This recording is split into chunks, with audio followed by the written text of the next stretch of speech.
এখন যারা প্রধান শক্তি তারাই যদি ইসলামের সুমহানী আদর্শ থেকে ভিন্ন দিকে চলে যায়, তারা যদি ইসলামী আইনের প্রতি তাদের আস্থা না থাকে, তাহলে আমরা যে কর্মী সমর্থক নিয়ে সারা দেশে ইসলামের পক্ষে কাজ করে যাচ্ছি, এই স্বপ্নই থেকে যাবে। রাষ্ট্র প্রতিষ্ঠার জন্যে, ইসলামের আলোকে কল্যাণ রাষ্ট্র প্রতিষ্ঠার জন্যে আমরা দীর্ঘদিন যাবৎ এখানে কাজ করে আসছি, আমরা এর থেকে বিচ্যুত হতে পারি না। এই জন্যে আপনারা লক্ষ্য করেছেন যে গতকালকে 11 দলীয় জোটের ব্যানারে যেখানে আমরাও ছিলাম, সেখানে একটি সাংবাদিক সম্মেলন হয়েছে, সেখানে আসন বন্টন হয়েছে। সেখানে আমাদের এই যে দীর্ঘদিনের পথ চলা, 5ই আগস্ট পরবর্তী সারা দেশে আমরা ইসলামপন্থী শক্তি একসাথে করার জন্য যে চেষ্টা সাধনা করেছিলাম, আমরা দেখেছি যে শেষ পর্যায়ে এসে আমাদের যে লক্ষ্য ছিল সেই লক্ষ্য অর্জিত না হওয়ার একটা সম্ভাবনা তৈরি হয়েছে, লক্ষ্য অর্জিত না হওয়ার একটা শঙ্কা তৈরি হয়েছে। এই শঙ্কা থেকে আমরা চিন্তা করলাম আমাদের ইসলামের পক্ষের একটি বাক্সকে আমাদের হেফাজত করতে হবে। এই জন্যে ইসলামী আন্দোলন বাংলাদেশ, যদিও আমরা জানি সামনে আমাদের পথ চলা হয়তো মসৃণ নাও হতে পারে, কারণ আমরা ক্ষমতার রাজনীতি আমরা সেভাবে করি না। আমাদের মূল লক্ষ্য ইসলাম, ইসলামকে আমরা আগে রাখি, আমরা নীতি আদর্শের রাজনীতি করি। আর এখানে আমরা দেখছি যে নীতি আদর্শের প্রশ্নে, রাজনৈতিক প্রশ্নে, ইনসাফের প্রশ্নে আমরা বৈরিতার শিকার হয়েছি। সেই জন্যে আমরা আজকে আপনাদের সামনে ঘোষণা দিতে বাধ্য হচ্ছি যে ইসলামী আন্দোলন বাংলাদেশ আসন্ন ত্রয়োদশ জাতীয় সংসদ নির্বাচনে যে 270টি আসনে মনোনয়নপত্র সাবমিট করেছে, এর মধ্যে আপিলে 2 জন বাতিল হয়েছে, বাকি 268 জন সংসদ সদস্য প্রার্থী এখনো পর্যন্ত মাঠে কাজ করছেন।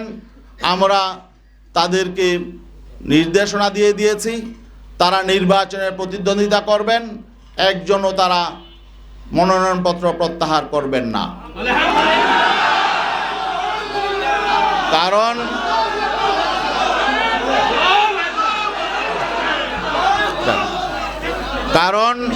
কারণ আমরা ইসলামী জনতার যে প্রত্যাশা, যে এখানে একটা বিষয় স্পষ্ট করে বলতে হয় যে আমরা কেন এই সিদ্ধান্তে আসলাম।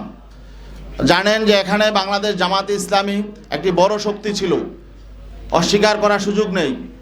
তাদের শক্তি সামর্থ্য অনেক বেশি, ঠিক আছে, কিন্তু আমরা আদর্শিকভাবে, নৈতিকভাবে আমরা কারো চেয়ে দুর্বল নই।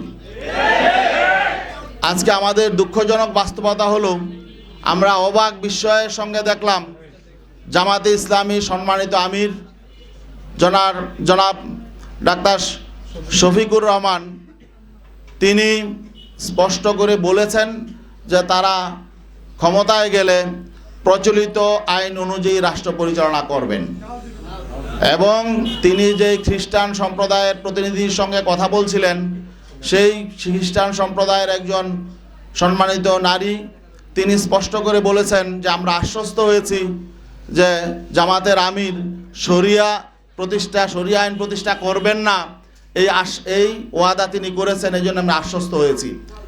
তো এখন বাকি এই বিষয়টা যখন আমরা জানতে পারলাম, তখন আমরা স্পষ্ট হয়ে গেলাম যে আমরা যেই লক্ষ্য নিয়ে চলছি সেই লক্ষ্য অর্জিত হবে না। কারণ আজকে যখন রাষ্ট্র ক্ষমতা যাওয়ার মতো একটা পরিস্থিতি তৈরি হয়েছে, এখন যারা প্রধান শক্তি তারাই যদি ইসলামের সুমহানী আদর্শ থেকে ভিন্ন দিকে চলে যায়, তারা যদি ইসলামী আইনের প্রতি তাদের আস্থা না থাকে, তাহলে আমরা যে কর্মী সমর্থক নিয়ে সারা দেশে ইসলামের পক্ষে কাজ করে যাচ্ছি, এই স্বপ্নই থেকে যাবে। এবং আজকে আমরা অবাক বিস্ময়ের সাথে লক্ষ্য করছি, জামাতে ইসলামী বাংলাদেশের সারা দেশে লক্ষ লক্ষ কর্মী সমর্থক আছেন।